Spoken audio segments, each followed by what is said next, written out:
Hi நண்பா, welcome back to SS unique. Actor Mamitha Baiju அவர்கள் ரீசெண்டாக நடந்த ஒரு அவார்டு ஃபங்க்ஷனில் தளபதி 69 படத்தை பற்றியும் தளபதியை பற்றியும் பேசியிருக்காங்க. அதாவது தளபதி 69 படத்தோட வாய்ப்பு வந்தப்போ உங்களுக்கு எப்படி இருந்துச்சு அப்படின்னு கேட்டதுக்கு, தளபதி 69 படத்துக்காக என்னை கூப்பிட்டப்போ ஒரு ட்ரீம் கம் மூமெண்ட்டாக தான் இருந்துச்சு. ரொம்ப நாள் ஆசைப்பட்ட ஒரு விஷயம் கடைசியாக கிடைச்சா அந்த ஃபீல் எப்படி இருக்குமோ அப்படி தான் இருந்துச்சு. அண்ட் தளபதியோட ஒர்க் பண்ணுறது இப்போதைக்கு என்னோட லைஃபோட பிக்கெஸ்ட் அச்சீவ்மெண்ட்டாக பார்க்குறேன். படத்தோட முதல் நாள் பூஜையிலேயே தளபதி பார்த்துட்டு என்ன சொன்னாரு அப்படின்னு கேட்டதுக்கு, அவரு பயங்கர கூலா வந்து ஹாய்மா எப்படி இருக்க அப்படின்ற மாதிரிலாம் கேட்டாரு. நான் தான் பயங்கரமா நடுங்கி ஹாய் சார் அப்படின்னு சொன்னேன். அண்ட் தளபதிக்கும் உங்களுக்கும் ஒரே நாள் பர்த்டேன்றது அவர்கிட்ட சொன்னீங்களா அப்படின்னு கேட்டதுக்கு, முதல் நாள் ஷூட்டிங்லயே நான் அதை சொல்லிட்டேன். தளபதி பயங்கர ஸ்வீட்டு. தென் தளபதி 69 படத்தை பார்க்க ஃபேன்ஸ் நாங்கெல்லாம் பயங்கரமா வெயிட் பண்றோம் அப்படின்னு சொன்னதுக்கு, நானுமே பயங்கரமா வெயிட் பண்றேன் அப்படின்ற மாதிரி சொல்லியிருக்காங்க. ஸோ மமிதா பைஜ் அவர்கள்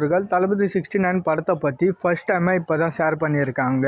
அண்ட் ஐ திங்க் தளபதி 69 படத்தோட அப்டேட் அவங்க கிட்ட கேட்கறதுக்காகவே நிறைய அவார்டு ஃபங்க்ஷனில் அவார்டு கொடுக்கறதுக்கு அவங்கள கூப்பிடுவாங்கன்னு நினைக்கிறேன். ஏற்ற மாதிரியே பிரேம்லு படமும் லாஸ்ட் இயர் பயங்கர வெற்றி. ஸோ போக போக இன்னும் நிறைய அவார்டு ஃபங்க்ஷனில் மமிதா பைஜ் அவர்களை பார்க்கலாம். அண்ட் தளபதி 69 படத்தில் தளபதியோட ஒர்க் பண்ணுறது அவங்களோட ட்ரீம்னு சும்மா சொல்லலை. ஐ திங்க் பிரேம்லு ரிலீஸ்க்கு முன்னாடி கொடுத்த ப்ரொமோஷனல் இன்டர்வியூவில் கூட சும்மா ரேண்டமாக தளபதி படத்தில் வாய்ப்பு கிடைச்சா எப்படி இருக்கும் அப்படின்ற மாதிரிலாம் சொல்லியிருப்பாங்க. பட் அவங்க மேனிஃபெஸ்ட் பண்ணது இமிடியேட்டா நடக்கும்ன்ற மாதிரிலாம் அவங்களே எதிர்பார்த்திருக்க மாட்டாங்க.